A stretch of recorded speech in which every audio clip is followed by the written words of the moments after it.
Rob Dawson here. I got Jeff Goodman with me. Hell no. John Fink. Are we still live? Field of 68 till I die. I'm sorry, man. I blacked out. Randolph Childress. DJ Khaled, you know the big DJ Khaled guy? Hansbrough up and in. Goodman needs to be fired all the time. Josh Pastner. You're going to beat people, straight up. You know the deal. Drink responsibly tonight. I'll be drinking with you. Jarrell McNeil. From the bluest of the blue bloods to the smallest of the mid-majors.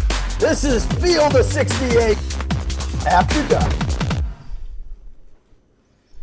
'Twas the night before Thanksgiving here on the Field of 68 after dark, and I'm feeling thankful for the day of college basketball that we just got to watch, my friends. We had so much action, and we're here to break everything we saw today down for you. I'm Greg Waddell. We got Tyler Hansbrough here. We got Randolph Childress here, and there's no two people I would rather be here with tonight than these two gentlemen. We have a lot to get to tonight. As I mentioned, the Maui Invitational Championship was won. The Boilermakers hoisted the trophy. There was certainly other action in Maui today as well. We had a great Kansas-Tennessee game. We've got Gonzaga-UCLA late tonight. We'll still be on the show while that's rocking. And look, the battle for Atlantis is underway. Things are already getting interesting over there. So we have a lot to get to. RC, I got to throw it to you first, though, my friend. It's been a while since I've seen you. I said to you off camera, I think that you've been working harder than any man in show business right now. I've flipped channels, and you're doing 2 games at once. Are you hanging in there right now? How you feeling? I'm good, man. I got a couple days to recover. Last week was rough for a brother, but I'm good. I'm back. It's good. You look fresher than ever. And Tyler, I'm scared of you. I'm just going to call it what it is. You whooped my butt in ping pong at the Final Four. This is the first time I've talked to you since. I'm a little bit intimidated right now, but how are you doing? I'm doing great, man. It's a great day of college basketball. But I'm looking forward to playing in ping pong again for sure next time we get up. Just want to see how bad I think the line might he's got. Oh, God. The line may be Tyler minus 15.5, and that might be generous to me right now. But, I can see there's a little smirk on Tyler's face today. His Tar Heels were victors today. They were able to come from behind and win a basketball game. My Michigan Wolverines, not so much. Don't worry. We're going to talk about both those games later in the show. But we have to open the show with the biggest result. We have the Purdue Boilermakers winning the Maui Invitational. This was the most loaded event in college basketball regular season history. And Purdue emerges victorious. This is Matt Painter's 31st consecutive non-conference regular season win. The Boilermakers have been absolutely dominant in events like this, and they had a murderer's row of opponents to go from Gonzaga to Tennessee to Marquette and win in the decisive fashions that they did. I'm wildly impressed with this. Zach Edey was sensational, as he always is. 28 points and 15 boards. Tyler, we'll throw it to you first. Dominance from a big man that I don't think we've seen, quite frankly, since you were playing college basketball. Has there been a better big, other than you, other than Zach Edey, since you've played? Well, I don't think so. I was telling somebody, I think he's one of the most dominant players in the past 100 years. It's hard to make a case that somebody's been more dominant than him. The only thing he really hasn't done is won a championship. But, I mean, Purdue is playing well right now. And also, Zach Edey deserves a lot of credit because a lot of those shots that he was making down the stretch especially, they were off-balance touch shots. I thought he did a really good job out in Maui. Yeah, he was fantastic. RC, what'd you see tonight? I think one thing we don't talk about with him is, he's player of the year, candidacy, and all that kind of stuff. I think he's the defensive player of the year, and I don't think it's close. I think he dictates the game. He makes team one-dimensional because you're not finishing in the paint over him. He doesn't foul, so you got to try to take advantage of the 4 to 5 minutes that he's not in the game. I think that's underrated. That's something that Purdue's gotten better at. That's probably underrated. Of now they're able to sustain leads and maybe enhance them when he's out of the game. But his impact on the defensive end just changes the game. He makes everybody one-dimensional. I don't care what big you have. He controls the paint. So there was a lot of talk about the Maui champion is probably deserving of being the number 1 ranked team in the country. I think there are some other teams out there you could throw in the mix. UConn looks great. Arizona looks great, to name a few. Resume-wise, it's hard to argue with what Purdue did this week. I don't want to know if you guys think they should be number one, because I think that's pretty obvious at this point. I want to know if you guys think truly, in your heart of hearts, is this the best team in this sport? RC, do you think that the Boilermakers are the best team in college basketball? You know what? I do. I just think they got the biggest force that you just can't do anything with, because he always fouls that big out. He fouls your first teamer. He fouls your second team. He puts you in so much foul trouble, and he doesn't foul. And like I said, he's the best defensive player on the floor because of that. So Arizona gives me cause to pause. I think that their physicality in their backcourt could really hurt Purdue.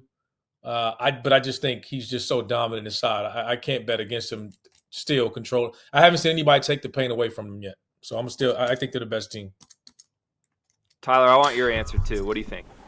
Well, they're definitely deserving to be called the best team right now. They've won every game, but also I think Braden Smith and Fletcher Lawyer have really improved this year, giving them, I think they've made that jump from their freshman year to their sophomore year, and they're going to have more experience. I think they're playing better, but also Lance Jones is another transfer from SIU coming that's provided them with a little bit of spark and is playing well for them at times.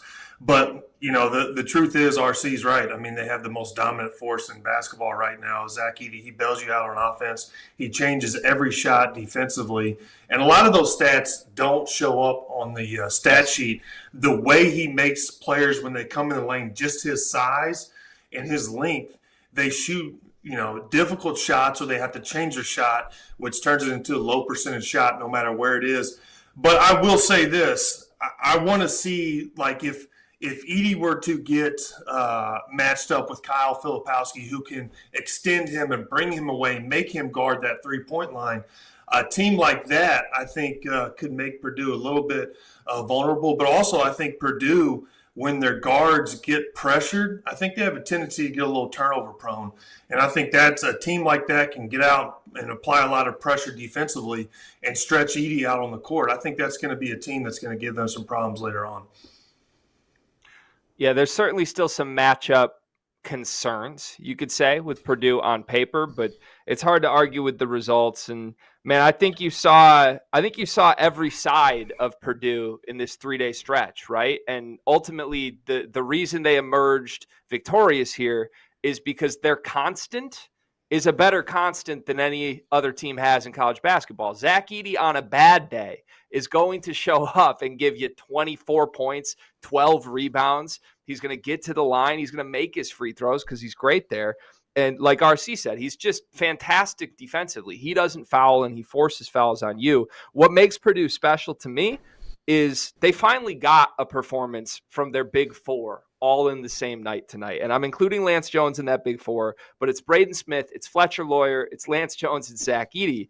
And we saw them win games along this run in Maui where Fletcher Lawyer struggled. He no-showed the Gonzaga game. And then he bounced back and was great against Tennessee when Braden Smith really struggled. And tonight, I thought you got all four of them on the same night. And when that happens, I don't know what you do, because suddenly the bench guys didn't need to play as much. If you look at those four, everybody played between 32 and 35 minutes of that group of four. If that happens consistently, it's watch out time for the rest of the country. I want to talk about the other team in this game, though. It was Marquette. I came away very impressed with the Golden Eagles in this game. To trail early by double digits and just sort of hang around and then ultimately give themselves a shot to win late. To me, that speaks to the toughness, the maturity that this group has. And ultimately, it spoke to Tyler Kolek, who was phenomenal. He looked like the best point guard in the country today. 22, 6 assists, 7 rebounds. RC, do you feel better about Marquette than you did coming into this tournament with their performance these 3 days? I thought they were really good. And I'll say this, too, about the whole tournament. I don't think you should play 3 games back-to-back. And I don't think you should play 2 games within the 24-hour period in these MTEs. And that's all of them. I just think that's a bit much. I wish they would somehow space that out no matter what the cost is and make sure it's 3 games over 4 days, and obviously those 2 games not in a 24-hour period. So space that out. But, even today, I mean, if Marquette had won, we would be saying very easily they could have won. If we said we would be saying they're the number one team in the country. How would this game have been if Iguodala didn't get in foul trouble early? And I know we're saying that against Edey, and that's something that he just does. But if he doesn't get two quick ones and is able to stay, he was the one guy that was finishing with his float and his mid-range shot, moving around off Tyler's Kolik's penetration. So I thought they were really good. I think they're top 3 in the country. That doesn't change. They were right there, but to win this game. So they didn't surprise me at all. Tyler, how do you feel about it? Well, I was impressed with Marquette when they smacked Kansas. I was surprised that they beat Kansas so handedly. So that really made me a believer in them. But you're right. Tyler Kolik's the best point guard in the country. Great leader. And also, I really like Cam Jones' game. I think he gets out, does a lot of different things for him. Great scorer for Marquette. They're also 2 more veteran players, have a lot of experience, won the Big East last year. So I'm pretty confident with Marquette, and I think Shaka's got his team. The way they move without the ball is something special with Marquette, and the way they get out and run. I really like watching that style of play. So, I'm definitely impressed with Marquette, and I think they could be Final Four potential team if they all stay healthy. Yeah, I think on paper it's there for both of these teams, right? You come away feeling really strong about the caliber of the depth, the high-end talent, the offense, the defense, all of it. These are 2 very complete teams with experience and star power. It's interesting to me, though, to frame it this way, because at the same time that we come away super impressed with these teams, there's an argument to be made. This should be the number 1 team and the number 2 team in the country. Come next week. Purdue number 1, Marquette number 2. I would have no issues with that based on what we've seen. At the same time, I do think it's a different conversation when we look ahead and say, well, these could be national championship teams, because that's sort of the elephant in the room with both Shaka Smart right now in the last 10 years and with Matt Painter in this golden era of Purdue basketball. They've had great regular season teams. Look no further than these groups last year. Big Ten tournament champions, Big East tournament champions. Neither one of these teams made a Sweet 16. So to throw that back to you, RC, did you see anything this week that makes you feel like this could be the year when we get to the finish line, that these teams make a deeper run, that maybe something's different than it's been in the past when these teams have struggled in that situation?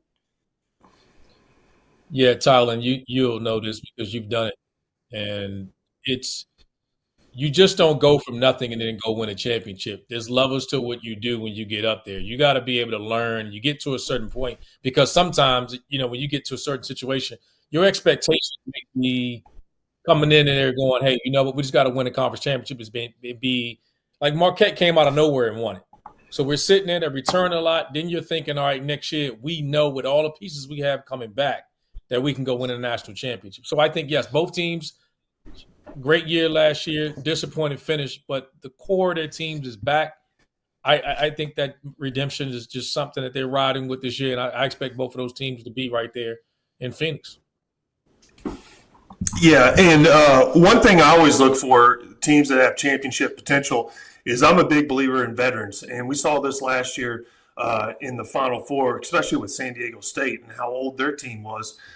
These teams have had time to build and grow with each other. I think even though they're sophomores, you're talking about Fletcher Lawyer, I do think that year of experience is definitely going to help them. And I don't think anybody expected Purdue to be as dominant as they were last year, or Zach Edey to be as dominant and improve his game the way he did. So I think Purdue kind of caught people off guard, and their youth made them vulnerable in the tournament especially. But Marquette, I'm a big believer in. Tyler Kolik, veteran player. Cam Jones can get out there and do that. And their big man's playing well as well, too.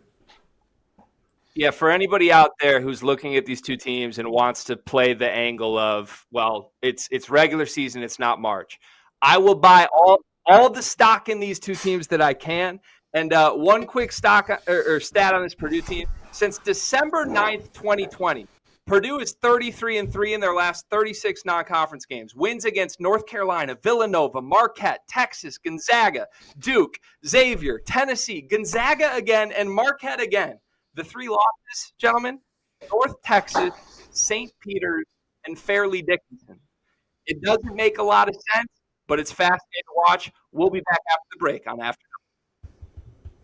College basketball season kicks off this week, and there's no better way to get prepared for the wild finishes, the bad beats, and the total unpredictability of the sport that we all love than by purchasing access to the Almanac, a project that we at the Field of 68 partnered on with 3-Man Weave, Heat Check CBB, and Verbal Commits. Unlike last season, the Almanac is no longer a PDF. Rather, it is a website that features more than 1,500 words on each and every one of the 362 Division I teams in college basketball. We wrote more than 800,000 words in total. We spoke to every single Division I head coach to get a feel for the rosters, the rotation, the projected starter lineups, and what they think their team is going to look like this year. For everyone, from the bluest of the blue bloods to the smallest of the mid-majors, they deserve to be covered like they matter.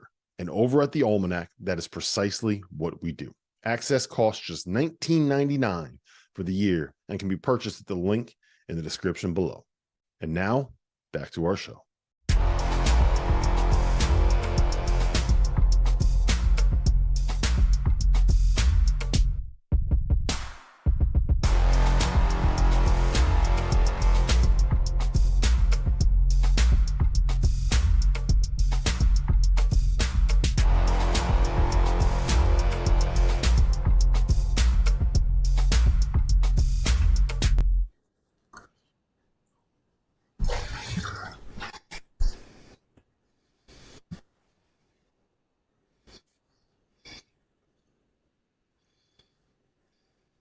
We are live on the Field of 68 After Dark Thanksgiving Eve edition. I got Randolph Childress, the legend, with me. I got Tyler Hansbrough, the other legend, with me.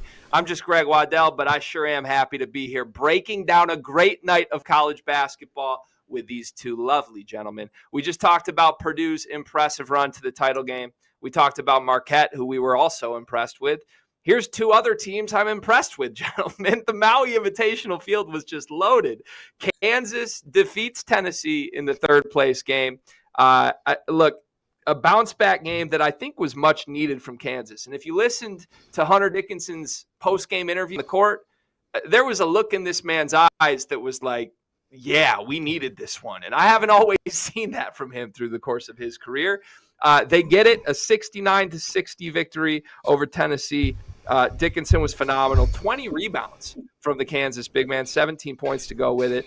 And ultimately in this one, Kansas got some help from guys they haven't gotten help with in all of their games this season. They had a little more production from the bench. McDowell with 7 points and 2 threes. Furphy came in 11 minutes. He didn't miss a shot from the floor. It just felt to me like the depth that wasn't there in some of their losses had some positive moments in this game. RC, did you see that tonight? They need their bench because that's where their perimeter shooting is.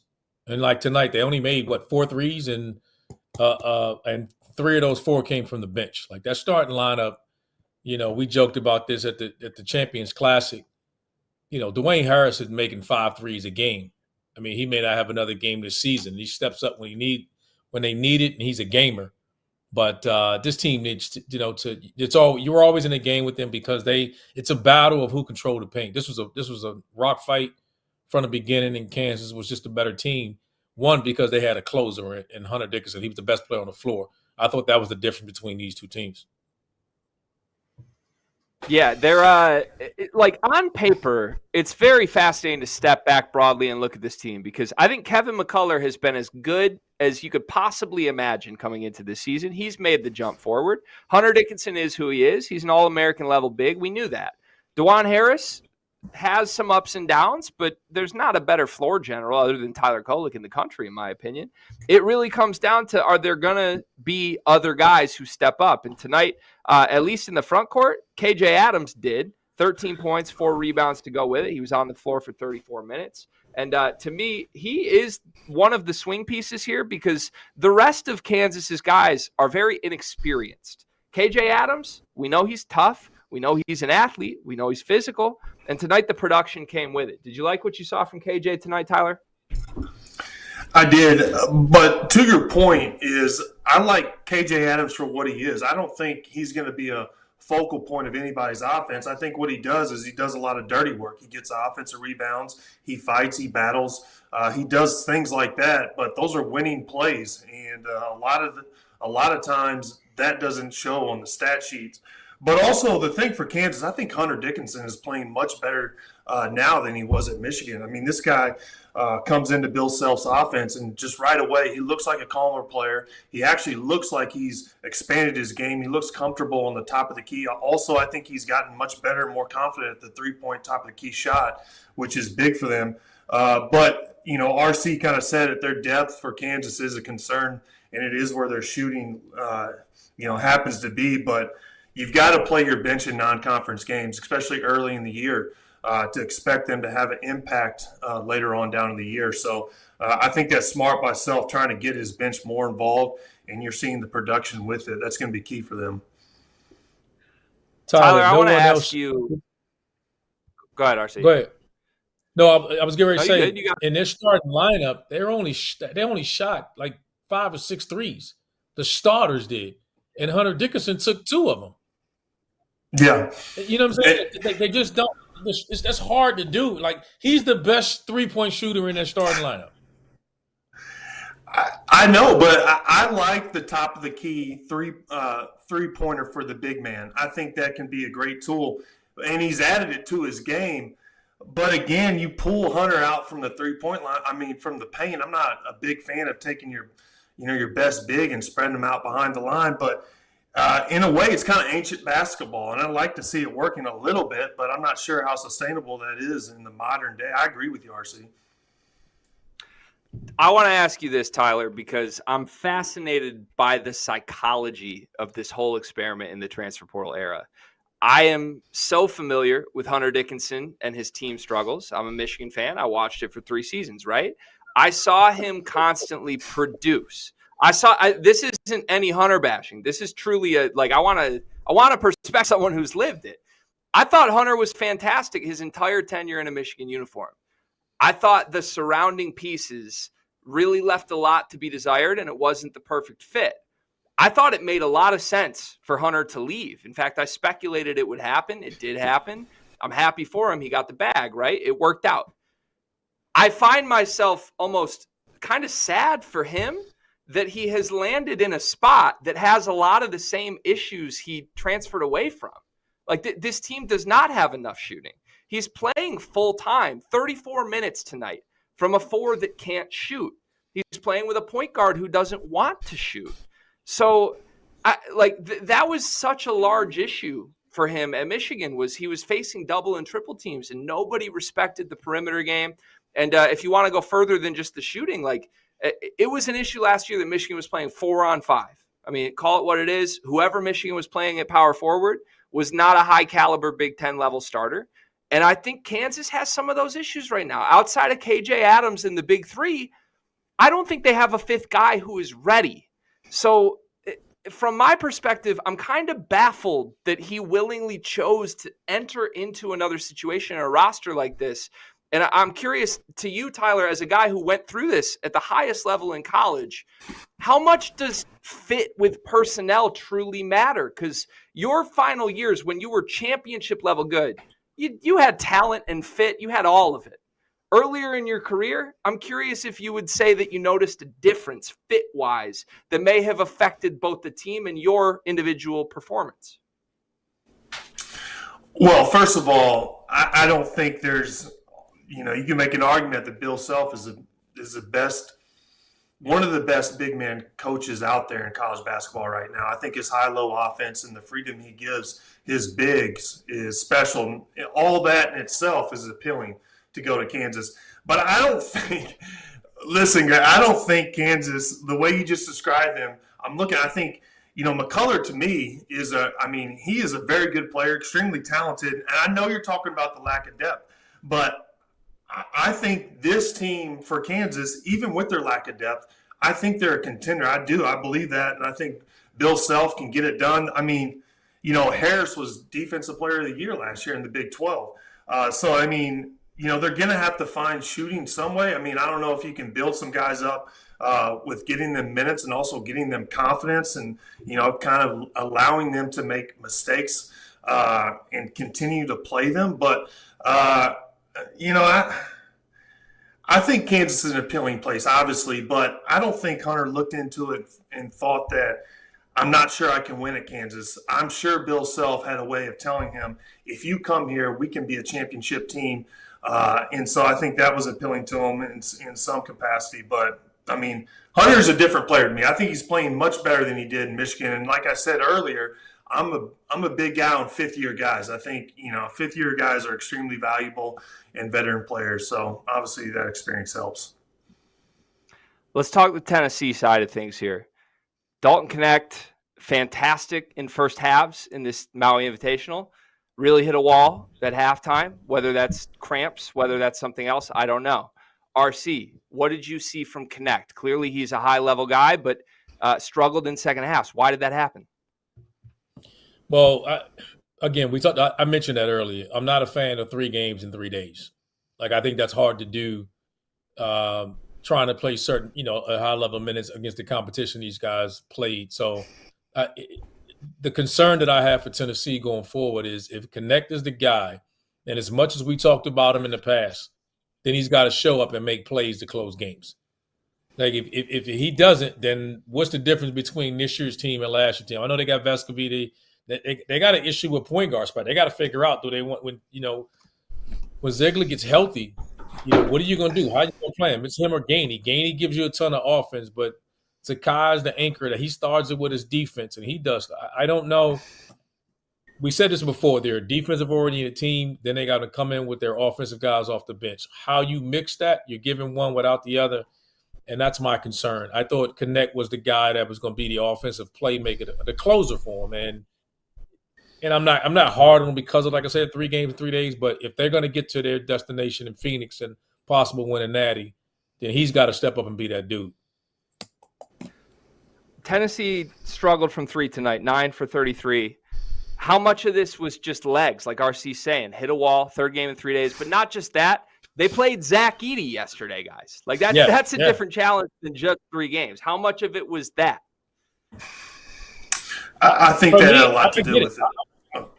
I think what I'm saying. I think that's it. I think that is it, right? I think it's 3 games in 3 days. But we can say that as a perimeter guy with legs, but we got to be honest. It's still you got to figure out when you have a style like both of these teams. We're talking about Kansas and Tennessee. Both of them are physical. They're tough teams. The difference in this game, which we know was Hunter Dickinson. But they got to go to their bench to guys to integrate offense. And then when they do that, they're not as good defensively. They're not as athletic. And I think they struggle because of that. Yeah, I think RC makes a good point. 3 games in 3 days, I mean, that's difficult to do. And especially, a guy like, Ziegler, I'm looking at his stat line, he went for over. I mean, there's a lot to be said from a guy who just is coming back from an ACL injury.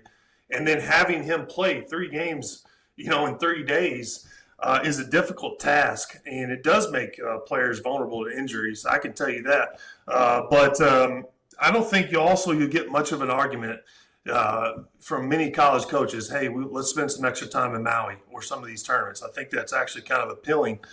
So maybe they figure out how to kind of stretch these games out a little bit, give the guys a little break. But lack of legs has a lot to do with it, but also Kansas played 3 games in 3 nights, so it's hard to make that, excuse for Tennessee as well. Rapid fire, who do you trust more for the remainder of the season, Kansas or Tennessee? Tyler, we'll go to you first. Kansas, not even close. I think Kansas has more experienced players. I like Harris, Defensive Player of the Year last year, and I love the way Hunter Dickinson is playing right now. But also McCullough, to me, is a guy that is going to be a key factor for them. And KJ Adams, I know he's not going to just, fill up the stat sheet, but he does a little things to make winning plays. RC? Kansas. One word answer? Yeah. Okay. I mean, I don't know. I still like Tennessee. I think they're a dangerous team. I just don't know when they got to sacrifice some of their identity for offense. And when you have to do some of that, then you're vulnerable. and I need Connect to step up and be that guy. Yeah, Rick Barnes certainly is sacrificing some of that to allow Connect to do what he's doing. Hey, coming up, we're going to talk about the battle for Atlantis. That's next here on the Field of 68 After Dark. If you haven't signed up for BetMGM yet, use the bonus code FIELD200 and you will receive $200 in bonus bets instantly when placing your first wager of at least $10 with BetMGM. Here's what you got to do. Download the BetMGM app. Sign up using the bonus code FIELD200. Deposit at least $10 and place your first wager on any game regardless of sport. You will receive $200 in bonus bets regardless of the outcome of your wager. Just make sure that you use the bonus code FIELD200 when you sign up. And remember, BetMGM is now available under one wallet in select states. As a New Jersey resident, this is super convenient for me when I have to go cover games in New York or Philly. When crossing state borders, just log into your existing account instead of having to create new accounts in each state that you go to. And most importantly, I got to let you know, we do have some fun stuff coming up for this college basketball season. Bet insurance tokens, college hoops odds boosts, my personal favorite, parlay odds boosts. So download the BetMGM app today.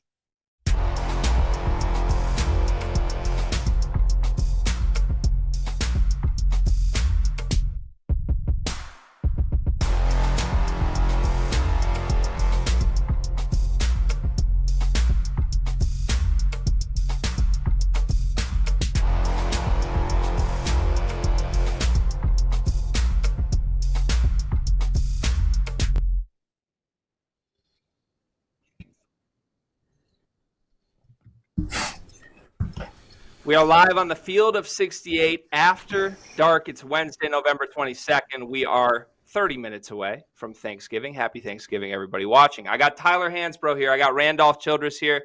Hey, Psycho T, your team was in action today at the Battle for Atlantis. North Carolina down 6 points at half to Northern Iowa. They were 12-point favorites in this game. That's a bit of a wake-up call. Well, what did they do? They hung 56 points on them in the second half, run away with the game. 91-69 is the final. Simple as this. Tyler, I have one question for you. What the heck happened tonight? Well, I'll tell you, the first half, it's a tale of two halves. I mean, the first half, I wanted to rip my TV down and throw it out. I was so pissed the way they were playing. I just didn't feel like their effort was there. And at one point, I felt like, hey, man, these guys are still on the beach. But I don't know what was said or what Hubert did at the halftime, but they came out a whole different team. And I got to give Cormac Ryan credit. I thought he came out, played unbelievable to start the second half, brought the energy, and it was kind of contagious. The rest of the guys caught on. And I know Armando didn't have his best game, but I think Harrison Ingram has been playing extremely well for this team, and he gives them a whole different dynamic. He can play pretty much, 1 through 4, in my opinion. Makes them, they can go small with him and, do different lineups. But I think the second half, clearly they busted it open. And also, you and I played, Northern, Iowa played unbelievable in the first half. I didn't know how they were 1-2. I thought they played a very good first half. But, yeah, I think they turned it up in the second half. R.C. Elliott Cadeau, 15 points, 3 assists off the bench tonight. He's a guy people love. What did you see from him? You know what? I wondered. He was a little more aggressive on the offensive end. He made shots on the perimeter. I think the key to all those guys is trying to figure out. Hubert's trying to figure out who he can trust. And the biggest difference you could tell when they came out in the second half was who's going to sit down and guard somebody. They weren't, and that's that initial starting lineup. You got to rebound better. They gave up offensive rebounds early in the game. I like Carolina. I think they'll be there when it's all said and done and it matters. They'll have a chance. But it's got to start on the defensive end. It looked like early on they didn't play. They weren't making shots, so they didn't defend. When they came out the second half, I thought they defended. They made shots. Ball was moving, popping around. And Cormac Ryan, I'm a big fan of his. They got to figure out – I think he needs to be the guy to be the third scorer for them. RC, you say they'll be there when it's all said and done. What does that mean? conference-wise, I'm not ready to say they're Final Four-ish. They have experience to do it. I ain't going there. I don't think they're on a level with Marquette they do.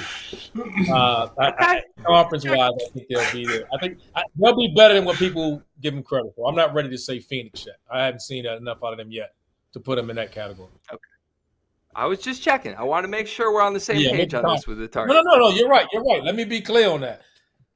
I'm with you, RC. I don't want to. I don't want Tyler and Henson to talk about. I'm talking about Carolina. I'd be the only person on the Carolina to Final Four bandwagon. Nah, I ain't doing me like that. After what we went through last year with those expectations, we don't want them this year. No, we want to earn them. No. Expectations, both a blessing and a curse, clearly. Tyler, change to the starting lineup in this one. Seth Trimble started. He got 12 minutes. Look, box score-wise, pretty empty. I'm happy to listen if you have insight to maybe he did something that didn't show up in the box score. I don't know. Should Seth Trimble be starting for this team? What's the lineup that you want to see? Like RC said, I mean, Hubert's still trying different lineups to see who he trusts. Last year there were some spurts where Seth Trimble came in and played very well. And, the one thing that Hubert's doing is he's playing the bench more this year, and he's playing them early. And I think we went through some injuries a few games last year where the bench wasn't really getting minutes early in the season. We expected them to come in and fill some big roles mid-season, which is a tough task to do. But, I believe in Seth Trimble. He's athletic. He gets out. He's a very good defender. I think he's improving. I think if you give him more minutes, I think his confidence will go up. And maybe we'll see some other things that we necessarily haven't seen, maybe some scoring or some outside shots go in. Still kind of early on Seth. We'll see. Yeah, certainly a kid with a lot of promise. Final question from me on Carolina. Back to you, Tyler. This isn't the first time they've started slow this season. Is this something psychology-wise that you think may just sort of stick with this team? Or is this a small sample size? We don't have to worry about it long-term. No, I do think it is a concern. The reason I say that is because this team hasn't played well on the road in the past, especially the prior 2 years. And I think it's something psychological. I don't know if they get, thrown off by a different routine. Some players, they have a very strict routine, and when they can't do it, when they're on the road or something like that, it tends to mess with them. But they've got to figure it out. Neutral games and away games, they got to figure out how they can get off to better starts because they can't expect to do that against better teams, especially in the conference. And, seeding-wise for the tournament down the stretch, it's going to be a big factor. We're going to stay in the battle for Atlantis here. I want to move to Villanova, who got a nice win over Texas Tech today, 85-69, Nova had the bad loss to Penn a couple weeks ago. They have flipped it around quickly, a blowout win against Maryland, and now a decisive win over Texas Tech. Eric Dixon led the way tonight with 19 points and 6 rebounds. RC, was the Penn loss just a blip, or is that something you're still concerned about at this point? I'm not. I just think they're too experienced. I was concerned about them on the defensive end of the floor, and I still have some concerns. I think some of that it's just error they'll fix up. I think they do too much rotating and switching sometimes, and it catches them. And when they're switching like they are, they sinking in big time, and teams are punishing them on skipping into the opposite corner. And when you switch in 5, you don't need to help as much on that weak side. They're giving up skip threes, and that hurt them against Penn, and Penn took advantage of it. I thought Texas Tech knocked down some threes tonight that they didn't have to rotate as much as they did. So I think it's just some minor adjustment with guys that don't know. That's just, from Hart to Tyler Burton to Baum, but guys are just transferring in there, trying to figure out, lock in on the style of play for how they play. I like this team, my style. I think the only thing that concerns me about them is that the ball don't move as much, but they play like an NBA style of basketball. They're going to identify a matchup. They're going to pick on it, and then that's how they're going to play. You come in, their guards are big. They post you. You come in double. They kick it out. So when it all said and done, this is a team that I will be. If I had to pick a surprise team that can make a run, this is the team that I'd pick. Interesting. Okay, Tyler, there were a lot of praises thrown on Villanova's transfer class that was incoming this offseason. TJ Bamba, Tyler Burton, Lance Ware. all these guys, certainly good basketball players. Everybody finished in single digits tonight. It was Justin Moore and Eric Dixon, the returnees, that carried the way offensively. Are you underwhelmed? Because I'm a bit underwhelmed with this transfer class right now. I don't think they're having the offensive impact I thought they might have when they signed up for a Villanova uniform.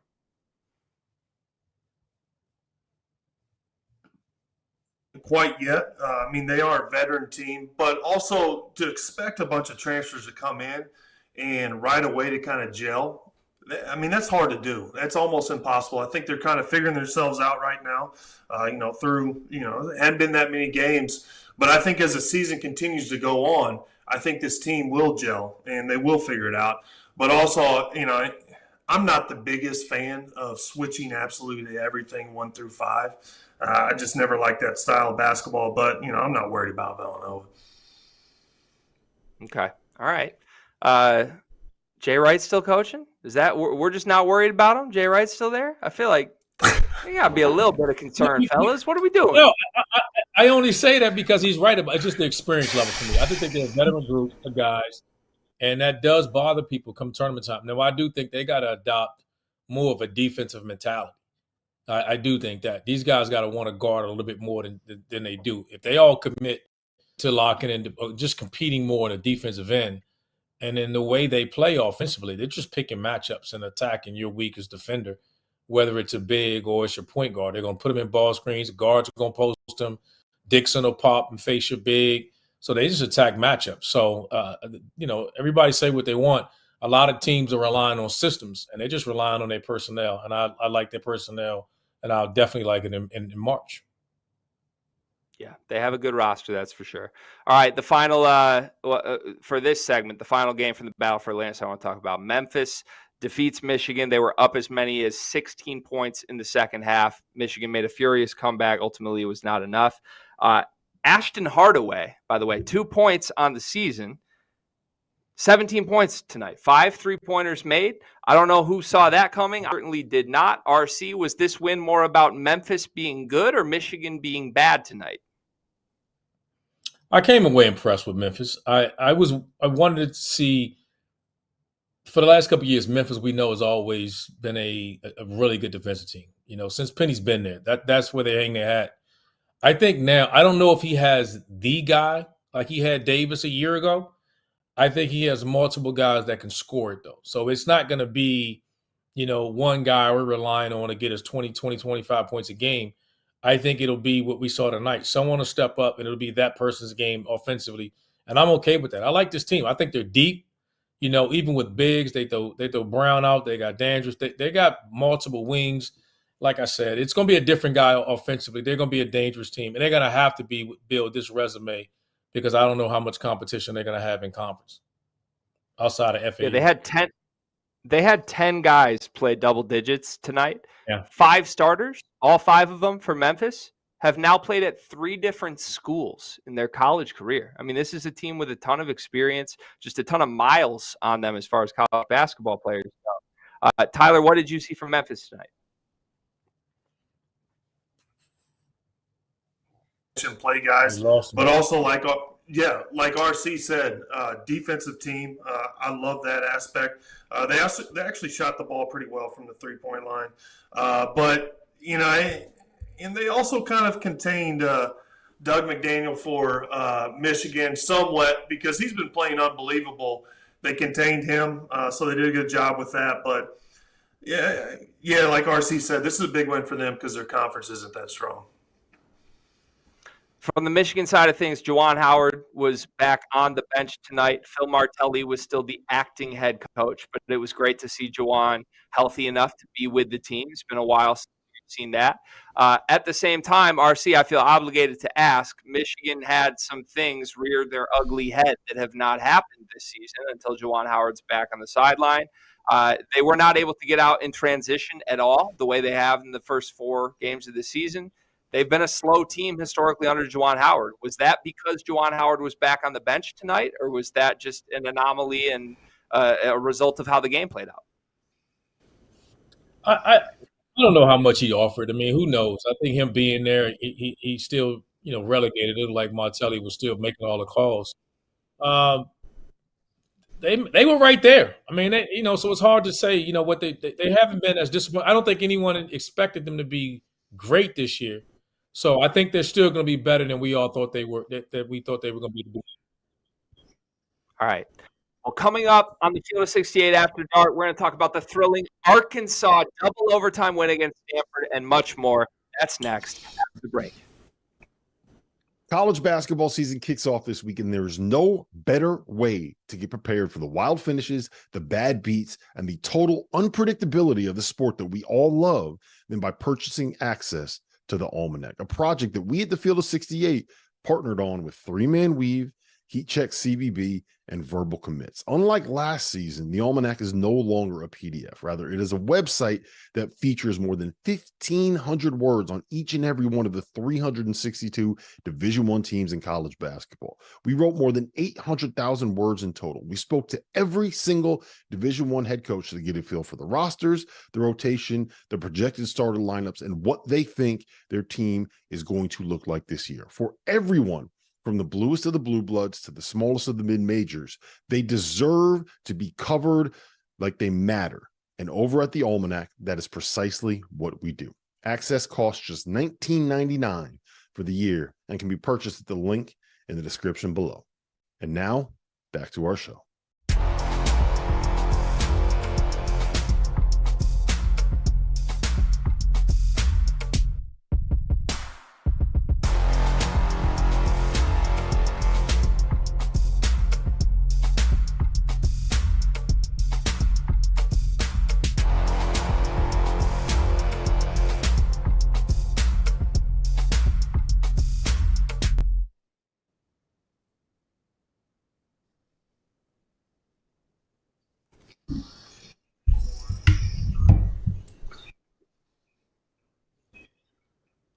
In the final game for the Battle for Atlantis today, we had a thriller. Arkansas defeats Stanford in double overtime. We are live here on the Field of 68 After Dark with Randolph Childress and with Tyler Hansbrough. Everybody expected Arkansas to win this game. They were the favorites. They trailed for much of regulation in this game. Ultimately, they emerged victorious by 3 points. But, I mean, man, the margins were thin in this one. Quite honestly, I don't know how they did it. Shooting 15 more free throws than their opponent might be where it starts. RC, how did they get this win? What happened with Arkansas here? What did I miss? This is the way they got to play to me. This is they're not a pretty, they don't play a pretty style of basketball. They're defending, they're using their length, their athleticism. They're trying to out-athlete you. They weren't a great shooting team a year ago, and they're not this year. So I just think it's just a team that we trust. With Muss is one of those coaches we just give credit to, that we know he's going to get more out of his group when it matters. But they didn't play a pretty style last year. I mean, they struggled. They couldn't shoot the ball a lick last year. I think we expect them to be a little better with that this year. They just hadn't been much better. Tremont Mark was brilliant tonight. Well, maybe I shouldn't say brilliant. He totaled 25 points in 41 minutes. He was 6 for 15 from the floor. That's still a lot of missed shots. But to me, he was the alpha tonight on a team that didn't really have an alpha. Tyler, do you believe in Tremont Mark enough to be the best player on a great team? No, I think Trayvon Brazil's their best player. I think actually late in the game, Brazil was the one making a lot of free throws. I think Mark can be a huge factor. But, like RC said, this was actually a pretty ugly game. And, it was I thought Stanford might pull it away. I'm a big fan of Jared Hass. I played for him at UNC. And, I kind of questioned the call also to end regulation. I thought the guy was straight up. But after the first overtime, I didn't think there's any way to go into the second overtime. And they had that heave that went in, and it was an exciting game. Yeah, I would argue that was the most thrilling game of the day to actually watch. Mm-hmm. So that says a lot, given how great the Maui Invitational games were. Will be fascinating to see where Arkansas goes from here. We have a couple other results that we want to get to tonight. Virginia survives against West Virginia. This was a closer game than you might have expected. RC, I'll throw to you first on this one. Virginia has been rocky to say the least in the last week and a half. How much has your confidence dipped in Tony Bennett's squad? Listen, just like I just said about Muss, I ain't counting Tony Bennett team out. Like I'm not there yet. I'm not doing that. They just find ways to win. What I will say is, I thought they would be better offensively this year. I thought they'd be a lot better on the offensive end of the floor. They're struggling right now. Their offenses, when they need a bucket, they got to go to Reese Beekman, and he, kind of making plays for him. And I thought Groves was going to be a bigger offensive feature for them. But when Tony Bennett, if you don't freaking guard, you don't play. So that's a simple thing to figure out if why isn't it playing as much as he should or whatever. I won't count them out yet. But again, they're struggling for offense right now. Yeah, I feel like all offseason the narrative was like, is Reese Beekman actually the guy or not? He's had a lot of love from NBA circles this season. He's got a couple single-digit performances tonight. He had 12 points. Tyler, do you believe in Reese Beekman's ability to carry this team offensively the way it clearly needs him to? He's going to have to. I don't think there's much of a choice there. But I'm with RC. I'm not counting Tony Bennett's team out. I don't ever think that they beat themselves. And also they're a team that's designed to take smart shots and make good plays. I mean, they shot 22% from the three-point line tonight, and they still found a way to win. They're going to have to improve their shooting, but I'm not counting Bennett out. And also, I don't think the expectation for Virginia was high coming into the season like it's been in the past. I think they'll figure it out, and I think they'll find a way, but they've got to improve their offense. When we look at the ACC, you guys are both ACC guys.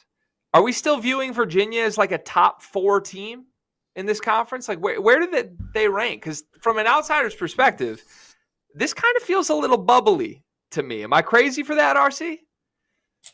Bubbly? No, I ain't giving them that. They just – I told you I'm not doing it. Now, I do understand. I can agree with you because I think Clemson will be there in the end. At the top of the league. I've been on record for saying that. I think Miami's good, obviously. Carolina and Duke will be there. So, but Virginia's that next team, whether they're 4th or 5th. I think they fall in that pack. I'm not ready to say anyone below that list has passed them. Okay. Tyler, are you on the same page? Yeah, I think they're 4 or 5. I mean, borderline. I'm with RC. I think Miami's really good. Also, I do believe in Clemson, just like you guys. Duke, and I'm hoping Carolina's there at the end. But I think they'll be there too. But Virginia to me is right after them. Okay. All right. Always good to check in with our ACC experts here at the Field of 68. Shout out to Terrence Oglesby, by the way, who I think is still holding strong that the ACC is the strongest conference in college basketball. Hey, let's move to Baylor, Oregon State. Baylor, decisive victory here, 88-72. Never in doubt. They were up early. They carried the way the entire game. Jacoby Walter is the real deal. That's my only thing. That's my only note for this game. He had 24 points, 5 rebounds, 3 assists tonight. He had 4 3-pointers. I mean, obviously a program that has just developed guards better than arguably anybody in the country. Walter is next in line, and I think there's an argument he may be the best that's put on a Baylor uniform for Scott Drew. Tyler, am I crazy for thinking that might be the case with Walter? No, you're not. I mean, this guy's been going off, and he's been doing it consistently. But also the confidence and Scott Drew, I give him a lot of credit. He gives his players a lot of freedom, especially the freshmen, to come in there and get them up like that. But he is a special talent. Yeah, I'll put him up there. He's doing pretty good so far. Yeah. He's been special. I'm not putting him up there until he wins a natty. He better win a natty before you put him up that list.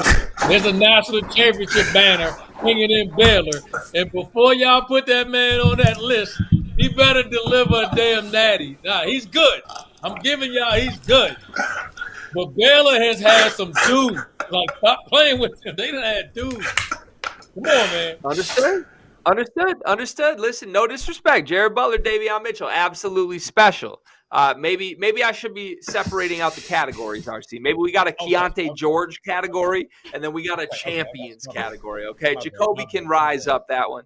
In all seriousness, though, with Baylor, this team feels kind of quietly undefeated right now. Is that crazy to say? They're 5-0, and I don't think anybody's talking about them. Maybe for good reason, maybe not. Like, they had the comeback win against Auburn to open the season, but ever since they've just sort of coasted. And I don't want to count a Scott Drew team out. Like, when we talk about the best teams in the country, RC, should we be talking about Baylor? We will be, because we know they know how to, we know the talent's there. I think this team is deeper than they've been in years past. So they got a guy.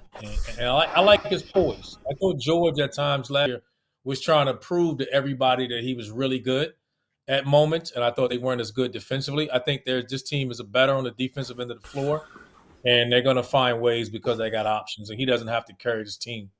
But I like this group. I like their depth. Yeah, it's crazy on paper to me to lose Adam Flagler, LJ Cryer, Keontae George, all three of them, and just reload and be 5-0 with 4 guards in double digits. Like, it's crazy, and it's a testament to what Scott Drew has built over there at Baylor. One other result I want to talk about tonight. This is I'll call it what it is. I think it's less fun to talk about than Baylor. But Wisconsin won against SMU tonight. This was a rocky game. They had to come from behind here. They only shot 20% from 3 as a team. And ultimately, they emerged with an 8-point victory against SMU.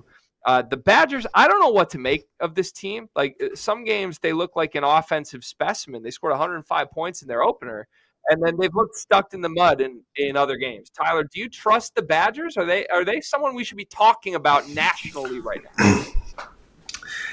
I think they need to prove themselves a little bit more. I mean, they didn't have the best game today, but they found a way to win.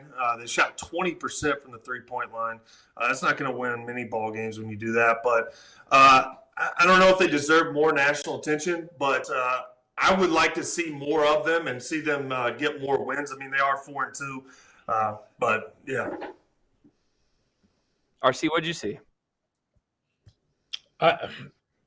They've been inconsistent, I think, this year, but they've lost to losing to Tennessee or lost earlier and losing in Providence isn't anything to be disappointed about. So we'll find out more when they get into conference play if they're the real deal. I think of all the conferences, I think there's a lot of uncertainty in the Big Ten outside of Michigan State and Purdue. I think past those two teams, I think it's wide open. You put Michigan State in that tier with Purdue? I do, because I have they played great? No, but we know they'll be there in the end. I'll say this: we know they're in the tournament. And and what other team from the Big Ten can you tell me right now that you feel is definitely a tournament team right now after Michigan State? Illinois. That's it, though. Illinois, I agree. Yeah, okay. I'm just making sure. Look, we're not saying this is a 3-bit league, right? But we're wondering who the other – that what we're saying? Hey, RC, no comment, my friend. If you want more from RC on how bad the Big Ten is, go over to Stadium, where we're going to be doing the last call. We'll be answering your questions for the next half hour. For RC, Tyler